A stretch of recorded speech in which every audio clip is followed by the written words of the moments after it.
organizing this incredible bus tour. I'm honored to be joined here by my great partners in the Massachusetts delegation, Senator Elizabeth Warren and Congresswoman Ayanna Pressley, as well as powerful voices for justice and reason, legal scholar Caroline Frederickson, March for Our Lives Board Secretary David Hogg, GLAD Executive Director Jansen Wu, and reproductive rights advocate Alencia Johnson. We stand here in the birthplace of our nation to share a message that will be carried across the country from city to city. Our message is simple, but its consequences are woven into the fabric of every right of every person in every community across this nation. Our most fundamentally held freedoms are under siege, and it will only get worse. We must take action now to rebuild an expanded, fair, ethical Supreme Court. The court is broken. It's broken because it has been captured by deep-pocketed, right-wing, special interests whose agenda certain justices are all too happy to fulfill. It's broken because there is no code of ethics for Supreme Court justices. It's broken because justices are flouting the few financial restrictions that the law places on them. It's broken because the court's recusal process in the event of conflicts of interest is not working. And why is it broken? Well, it's broken because Republicans stole 2 seats and packed the court with partisans. It is no longer the institution it once was. The American people have lost faith and respect for the court, and for good reason. It is an illegitimate Supreme Court. We got here because in 2016, Republicans broke the rules. In 2020, Donald Trump helped them to do it again. And now we have 2 justices on the bench who frankly have no right to be there, Neil Gorsuch and Amy Coney Barrett. In the years since the Republicans hijacked the court, the American people have suffered at the hands of its illegitimate conservative supermajority. The painful, real-world consequences of decisions like Dobbs, which overturned Roe versus Wade, are splattered across the national news and suffered in private, in doctors' offices, and at kitchen tables all across the country. This court hasn't just deprived pregnant people of their humanity.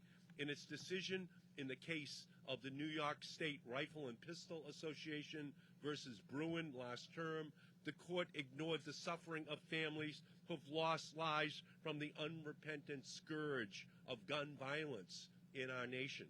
In the court's decision in West Virginia versus the EPA last term, it tied the hands of regulators who are attempting to take life-saving measures to shield our children from the most devastating and fatal effects of climate change. And it has targeted other fundamental rights for future attacks, including the right to use contraception or the right to marry whoever you love.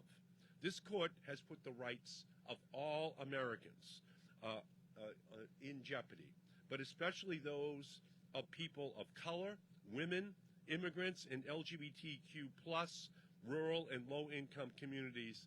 All of them are now at great risk.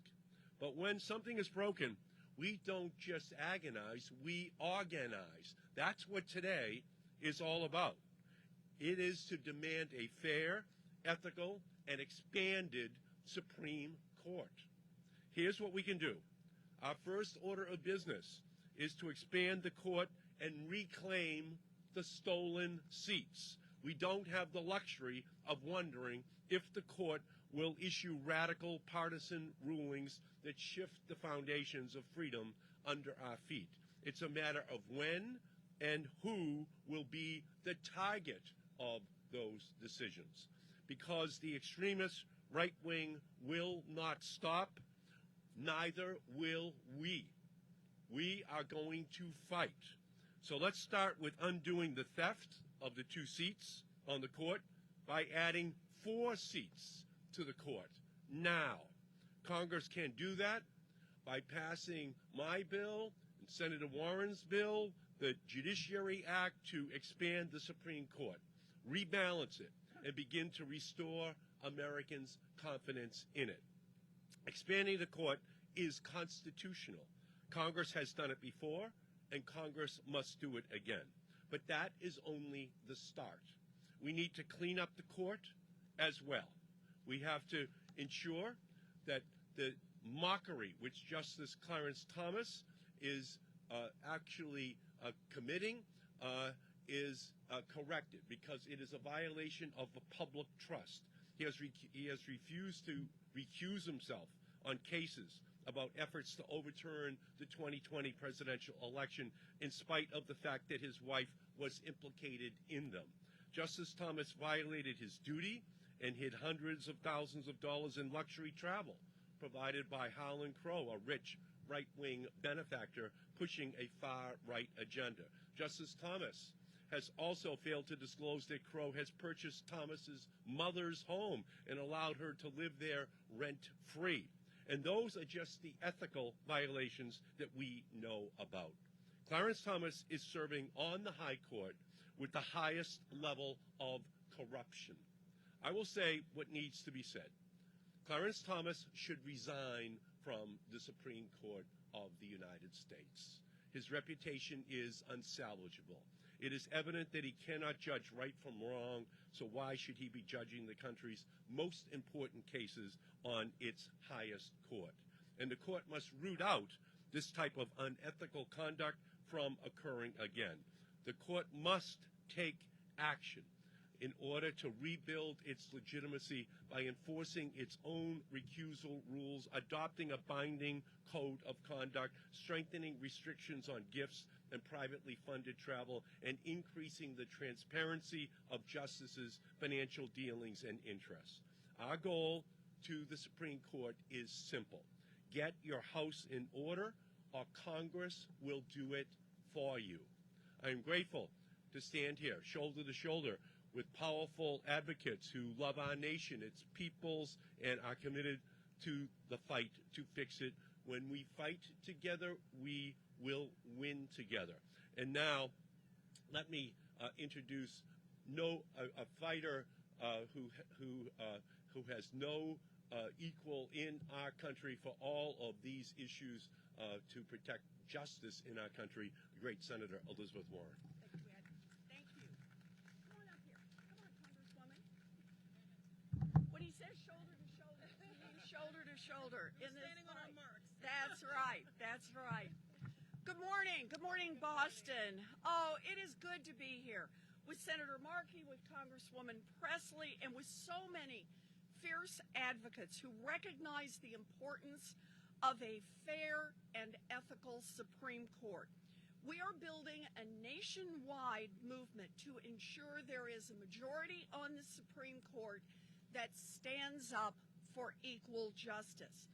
I don't want to mess with the Supreme Court, but the Supreme Court is messing with our democracy. Make no mistake, the Supreme Court faces a crisis of legitimacy.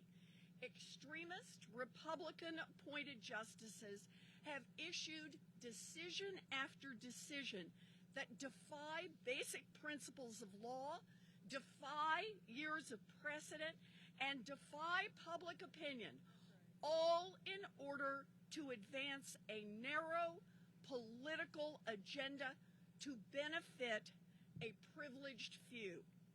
Americans across this country recognize the problem. Just look at the leaders who are standing here today. This coalition includes people who care about combating climate change, who care about preventing gun violence, who care about advancing racial justice, and who care about civil and voting rights. This is a coalition of people who care about the future of our democracy. Our democracy is based on separation of powers. An ethical, just, and fair-minded Supreme Court is part of that.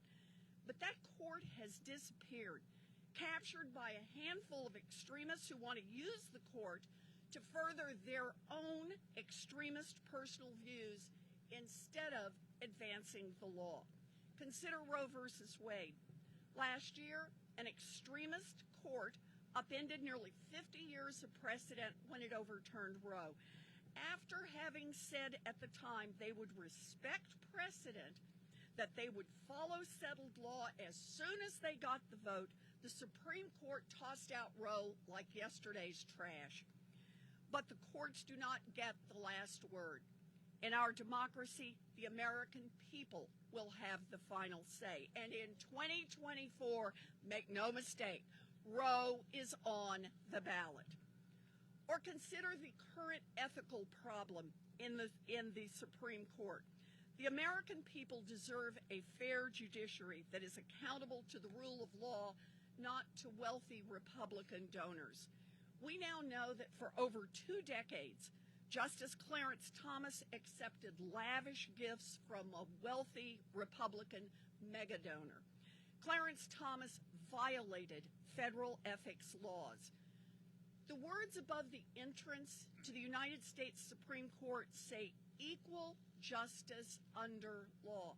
And that means everyone who breaks the law should be treated alike. And that includes both former presidents and sitting Supreme Court justices. So, what can we do? First, we can restore balance to the Supreme Court to ensure that the court bases its decisions on law rather than politics. The Constitution gives Congress the ability to check the Supreme Court's power, including by changing its size. No constitutional amendment. This is something, changing the size of the court has been done 7 times in the past. So step number 1, enlarge the court.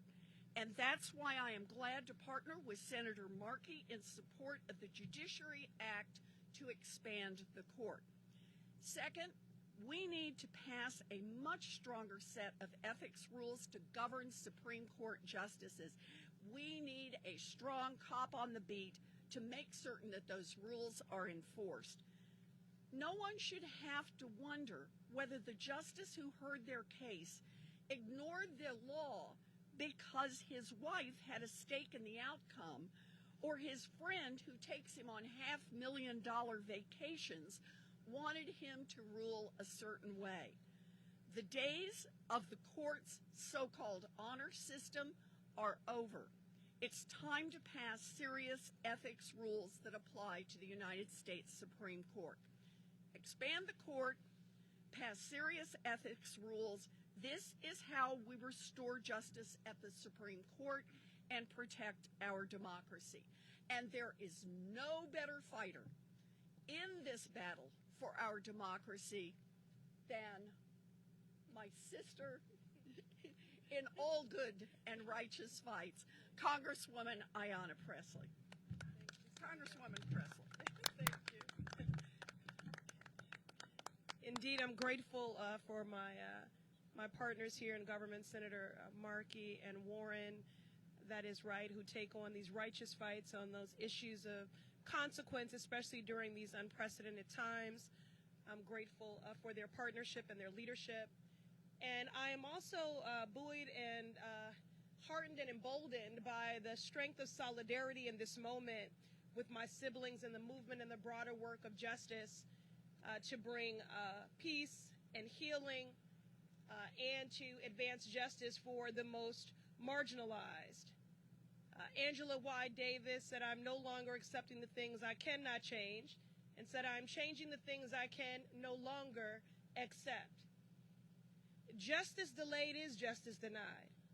And justice continues to be delayed, with lower courts all the way up to the Supreme Court truly being accomplices for far-right extremism in the obstruction of justice and the denial of justice. And so that's what brings us here today, because these attacks are coordinated and they are truly intersectional. So I'm emboldened by my siblings in the movement and this coalition of solidarity But today is a somber day.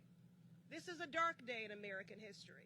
With women's lives at stake through forced pregnancy, with the continued proliferation of guns in our communities, with our very humanity being chipped away with recent decisions from the Supreme Court, we must act. The Supreme Court is facing a crisis of legitimacy. From voting rights to housing rights to reproductive justice, this far-right extremist court has demonstrated time and again it has contempt for the people. Through its partisan decisions and its repeated ethics violations, the Supreme Court is actively undermining our democracy. The court is meant to ensure equal justice under the law, but in its current configuration, the highest court repeatedly overturns the will of the majority of the people. And they behave as if the rules don't apply to them. Clarence Thomas, taking huge unreported gifts from Republican mega donors. Samuel Alito leaking decisions weeks before they are announced. Right-wing donors buying access to the justices and influencing their decisions, undermining our fundamental rights with decision after decision. Enough is enough. We are not powerless to stop these attacks. Congress has the power and the duty to restore balance and integrity to the Supreme Court by expanding it. That's why I'm so proud to be here today with my partners in good, Senator Warren and Markey, and our advocates to call for much-needed reform. It's time to expand the court so that it can finally live up to its promise of ensuring equal justice under the law. It's time that we end the Jim Crow filibuster and expand the Supreme Court to bring balance to the bench that it so badly needs. These extreme forced pregnancy positions, literally considering taking medicine out of the hands of doctors and patients that need it, are radical even for Republicans. But expanding the court is not a novel idea. Constitution gives Congress the power to expand the size of the court, and Congress has used that power 6 times before in our nation's history. So there is precedence. This moment demands that we use that power, we wield it once again. I'm here with my partners in government and in community to organize and mobilize to enact common sense reforms to our highest judicial court. We deserve and demand a Supreme Court representative of the people and capable of upholding the law. Our destinies are tied. Today, a woman's right to make decisions about her body are being stripped away, but tomorrow it could be the right to marry who you love. This is a bold but necessary fix, and I'll continue to organize and fight with everyone who loves their neighbors and is willing to stand up with them and for them. Okay, all right. And now we will bring to the podium Carolyn Fredrickson, former commissioner, President Biden's Supreme Court Commission, and former president of the American Constitution Society. Well, it's a real pleasure to be here. I have to say, it is a real testament to Massachusetts' abiding place as America's cradle of democracy to see the incredible representatives you have elected here in this state. And I'm doubly proud to be up here because I was born here. So it's great to be back home. So I'd say just a few words about serving on President Biden's Supreme Court Commission. He called us together, a group of 30 constitutional law scholars who he wanted to address and examine the different reform proposals that were core to dealing with a Supreme Court that has run amok. He recognized that this was a real problem in the United States. We looked at a lot of different possible reforms. There are some really important ones that I think are vital. Term limits for the Supreme Court, the ethics rules that we have talked about. The Supreme Court is not even subject to a code of conduct. Those are really important. But I think they're really just symptoms of the bigger problem, that we have judicial supremacy in America. We have a system in which the Supreme Court is not representing the law. The Supreme Court is above the law. And that's why I came to believe that of all the reforms we examined, expanding the court was the only one that would actually deal with the existential crisis that we are in right now. The court has shown itself to be radically out of step with America, with what we believe our Constitution stands for our fundamental rights and liberties. They are denying the ability to control our reproduction. They are putting children in danger by allowing access to guns with few, if any, restrictions. They are allowing our climate to be so damaged that the coming generations may not have a livable world. They're limiting the ability for people to vote in elections and to control our own destiny in a democracy. Now, people get it. Look at what happened in Wisconsin. The people of Wisconsin stood up and said, our court matters. Our Supreme Court in the state of Wisconsin matters. Across the United States, people are saying that about the Supreme Court of the United States. It matters. It matters because it is posing a danger to our very, very most fundamental rights and our democracy. So, what do we need to do? We need to support what these fine elected officials are doing, the Judiciary Act and its effort to expand the court. Because without that, our future may be very dim. So I would like to now call up a real hero in America, David Hogg, in the March for Our Lives.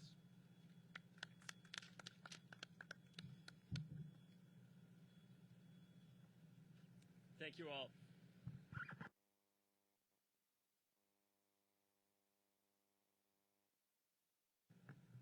Is it okay? It's tough being here. It's tough being here knowing that I shouldn't have to be.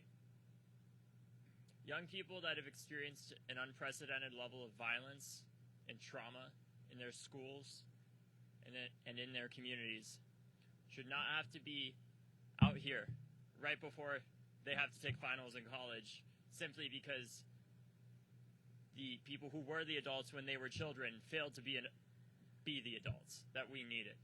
After Parkland happened, after I went through the school shooting there with my classmates, one of the first things that I said when I was 17 years old was, "We're the kids. You're the adults. You need to do something." Unfortunately, ladies and gentlemen, I'm here to tell you today that the adults have failed to do something.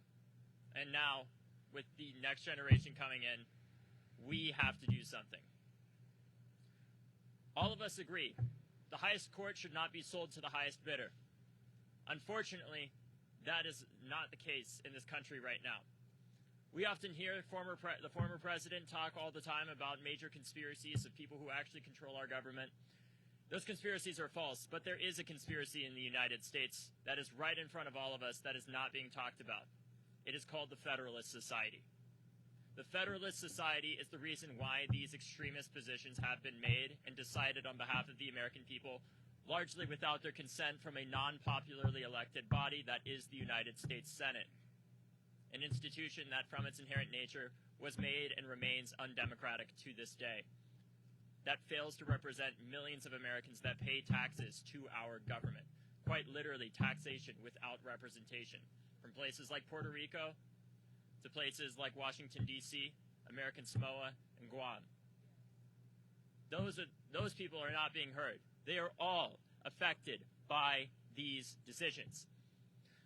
My message, more than anything, is to the young people, not just in Boston, but around the country, especially young law students. Do not work with the Federalist Society. Refuse to work with them.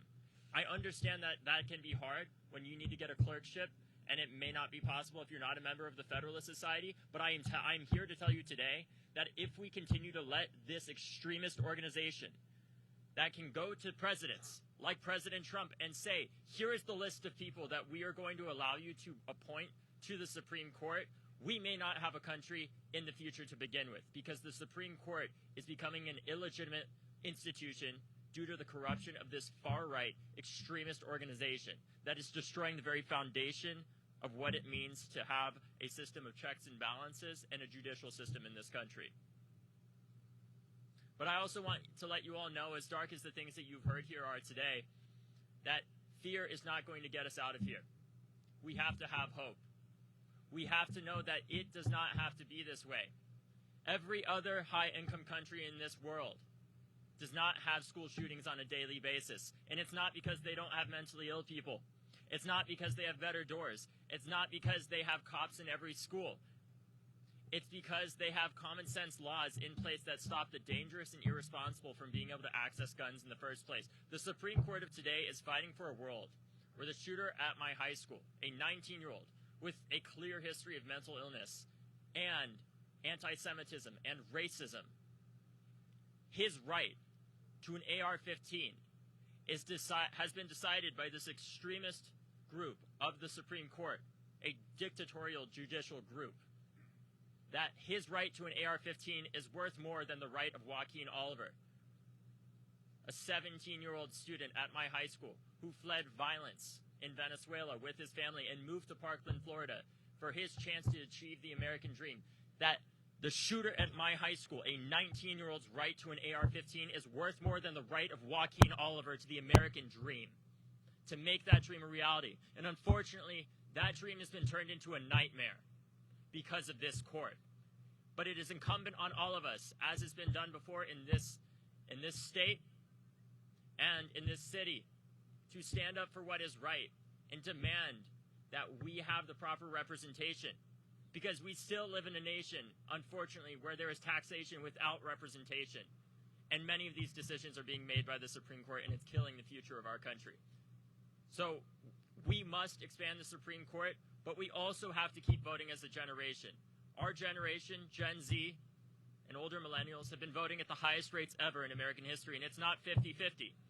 It's clearly in one direction. You know why? Because we're mad. And you know why that we are voting clearly in one direction? It's not because our teachers are making us liberal. It's because we've grown up in a country where kids are going through school shooter drills every day, and kids are fearing for their lives every day outside of school, too, in black and brown communities that don't get the resources or the response that Parkland got.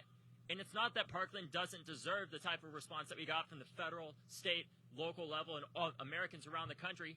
It's that every community that is impacted by gun violence deserves that response. Parkland should be the rule and not the exception to how gun violence is responded to. But unfortunately, it's not. Finally, we need to believe that this change is possible and not just act hopeless and act on fear. We truly have to believe that it is possible and know that it's not going to change tomorrow, but it can. Because ultimately, the young people of this country, is my final message to every young person that hears me today, is to know that change is possible. I know it is, because we have the most powerful force that anybody can have in politics on their side can have, which is time. We are going to outlive the Supreme Court. The question that our generation faces is whether or not we are going to continue to have a judicial system that is for sale to the highest bidder and not decided by the greatest minds and what is best to create a more perfect union. Because what should be deciding decisions on the Supreme Court are not multi-million-dollar vacations. It's what can protect the most vulnerable in our society and how we can ensure equal justice for all people in this country, regardless of color, class, or creed, or where they come from. To ensure that people like Joaquin Oliver, the 17-year-old refugee who came to America, came to my high school in Parkland, Florida, because it was the safest school that his family could find, to ensure that his American dream has the chance to become a reality and not end in a nightmare by a mentally ill 19-year-old who legally obtained an AR-15, taking it from him and 17 other of my classmates and teachers, because the Supreme Court decided that the right to mentally ill individuals to have an AR-15 is worth more than our right to exist in a country free from gun violence. Thank you. And I also wanted to introduce Jason Wu, the Executive Director of GLAD. Thank you. I'm Jansen Wu. I'm the Executive Director of GLAD. We're based here in Boston. Proud to be here with all these amazing champions and activists and organizers. So this year, we have already seen almost 500 anti-LGBTQ bills introduced in state legislatures across this nation. They're taking aim at a particularly vulnerable population, LGBTQ youth, kicking transgender students out of sports and bathrooms, silencing school discussions of sexual orientation and gender, as well as race and racism. And most dangerous of all, criminalizing access to safe, established, and often life-saving medical care for transgender youth. GLAD is fighting to overturn these cruel laws in court, and we've secured some important victories to date. But at some point, these cases will reach the highest court in our land. Unfortunately, the current Supreme Court has shown itself happy, even eager, to take a wrecking ball to the constitutional protections we have affirmed for decades: reproductive autonomy, gender equality, voting rights. And it's not stopping there. This term, it may overturn decades of First Amendment class case law to find a constitutional right for a business to deny services to a gay couple. And at least one justice has invited future litigation to overturn foundational cases that protect our right to sexual intimacy and our freedom to marry the person you love. None of this, as you've heard today, is accidental. This is a deliberate, coordinated, well-funded, and long-term strategy advanced by extremist forces to reverse the 20th century. But even more concerning, these attacks represent a profound change in our struggle. The very ideas that make LGBTQ rights possible are under threat, which should be long-settled agreements that equal protection is foundational to a healthy democracy, that the promise of life, liberty, and happiness should be available to all. These principles are at risk, and with them, the fundamental freedoms on which we all rely. But here's the silver lining. If the overturning of Roe after 50 years holds any lessons for us, it's that our opponents are focused on the long game, and so must we. Our nation is at a critical fork in the road. Down one path, freedom and protections of our Constitution exist only for a few and the powerful. Down the other path is a future where the law is a safeguard protecting all of our human rights. And that second path requires a Supreme Court that is respected as a principled and ethical arbiter of the law, protective of our democratic institutions and norms, and accountable to our Constitution's highest ideals. It is time to reform the court so that it can once again advance justice and equality. Our Constitution gives Congress the ability to check the Supreme Court's power, including by changing its size and through ethics reform. GLAD is committed to protect our democracy. We must and we will protect and strengthen a multiracial, pluralistic democracy. So please join us in calling for common sense solutions like court expansion and other ethics reforms to ensure a fair, ethical Supreme Court for all of us. I am so pleased to invite our last speaker to the podium, Alencia Johnson, a reproductive rights advocate and democratic strategist. Thank you. Thank you.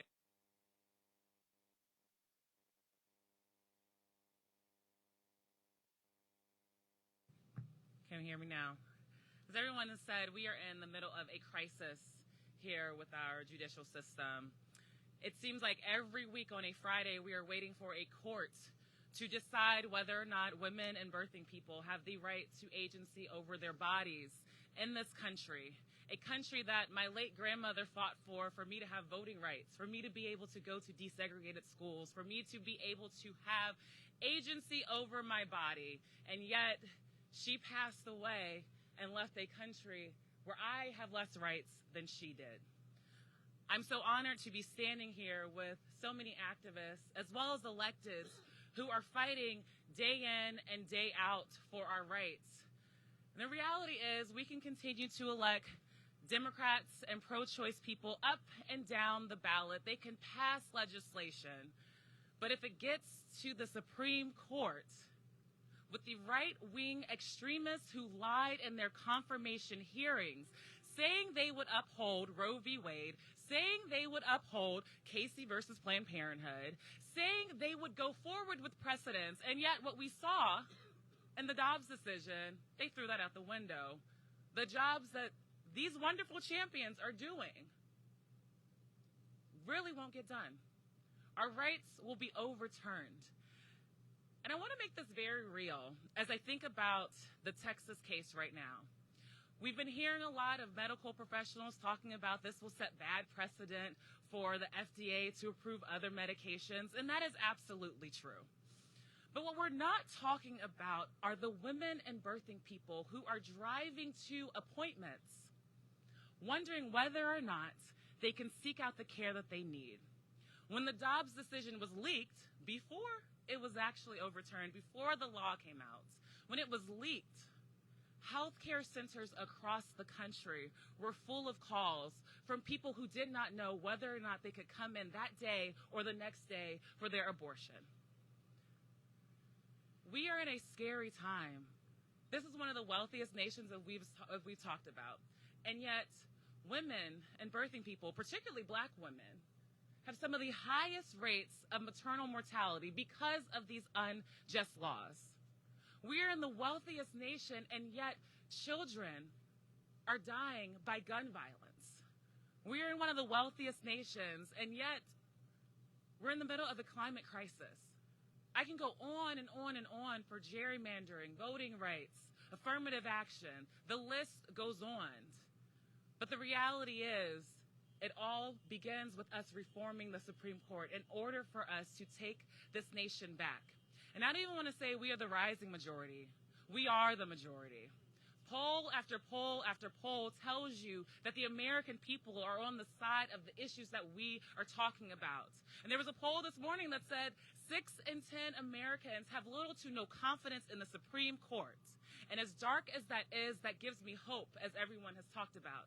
That gives me hope about the coalition that we are building. A coalition that is building a nation that represents all of us, that represents this majority. And so I thank you all for being here today. I thank you all for the work that you are doing in Washington, D.C., when sometimes it sounds like you are yelling in an abyss, but I promise you, we are standing behind you. We are on this bus tour behind you and going to make sure that we will reform the Supreme Court and that we will expand the Supreme Court and that I believe that future generations will have even more rights than the ones that not only were taken away, but the few that we have today. So we thank you.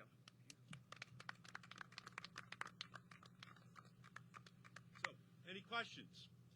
Question? Yes, sir. Excuse me?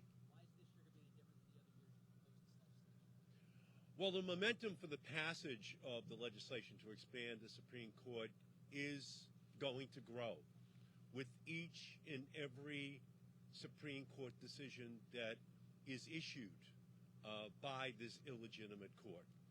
It's clear that they're coming for right after right that is historically guaranteed to the American people.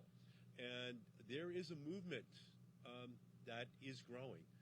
This bus tour is intended towards putting the activating fluid on that movement, and I think that it is going to become, if not the top, one of the top 2 or 3 issues in the election cycle of 2024.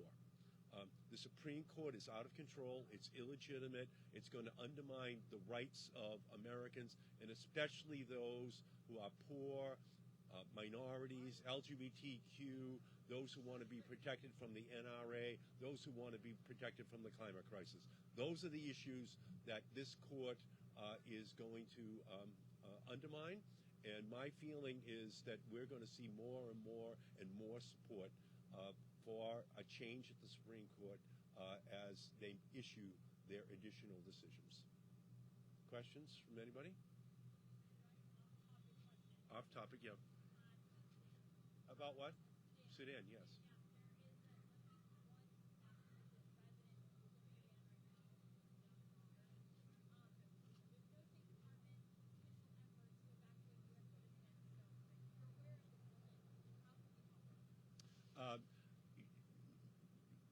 We have to keep a spotlight on her and on her child.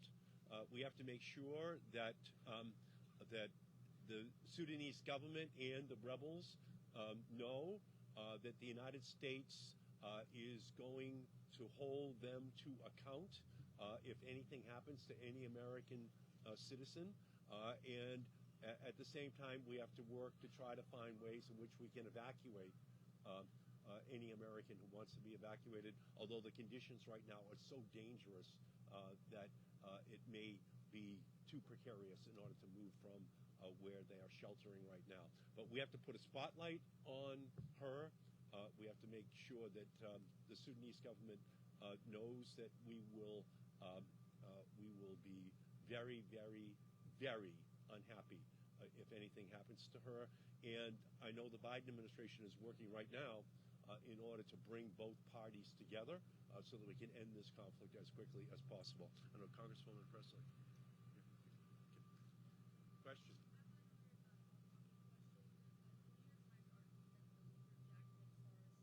Did what? Excuse me?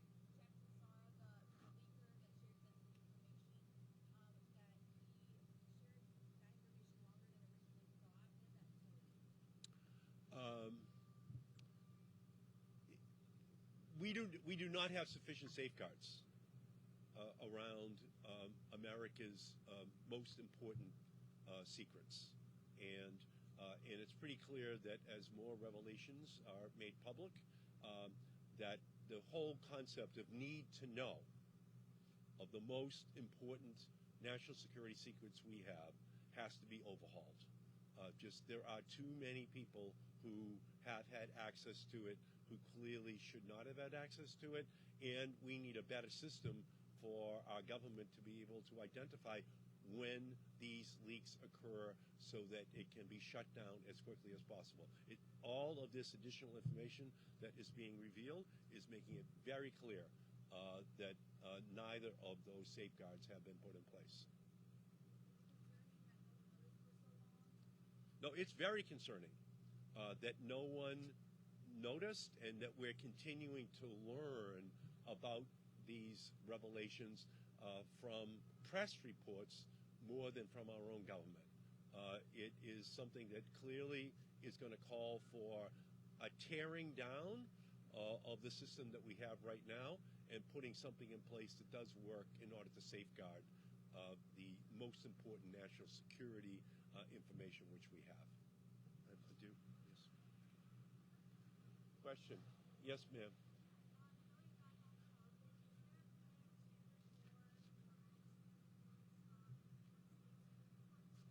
The what?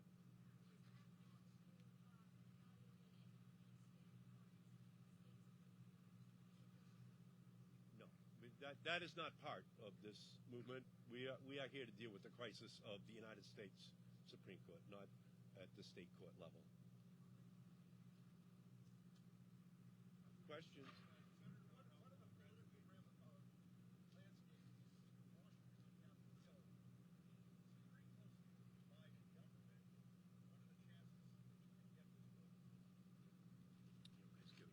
I mean, just picking up on what the senator offered a moment ago, momentum is on our side. We have the will of the people on our side. And the importance of a bus tour like this is to educate people as to what are the tools and the options actually available to us. Because the draconian opposing side is hard at work leveraging every tool available, and we have to do the same. And we're not just going to organize when the Dems have the gavel and we're in the majority, and we can't just organize when we're in an election cycle. We have to, continue to build upon this momentum. And what I find is the more that we educate everyone in this country who calls it home about the precedents of expanding the courts those 6 times prior, instead of their having a detached acceptance in the face of injustice, they are encouraged and have hope to know that there is a tool available to us and that there is precedence. So I think the people are on our side, and they have proven that time and time again with the lower courts, with ballot questions, and now we will enlist them in this broader coalition until this is done. And what we saw in the Kansas referenda last year, what we just saw in the Wisconsin Supreme Court battle, is that there is a wave that is rising across this country in protest of the United States Supreme Court decision in the Dobbs case. But the same is true on their gun control decisions, on their climate change decisions, on their invitation to lower courts to send them decisions on contraception and on LGBTQ rights. So this bus is the beginning of the campaign to build that wave into a political tsunami in the 2024 election cycle, so that we break down this resistance to the change that has to take place at the Supreme Court, and that we're able to repeal the filibuster and expand the Supreme Court by 4 seats. That's our goal today, is the kickoff of that campaign. Thank you all so much. Thank you for being here.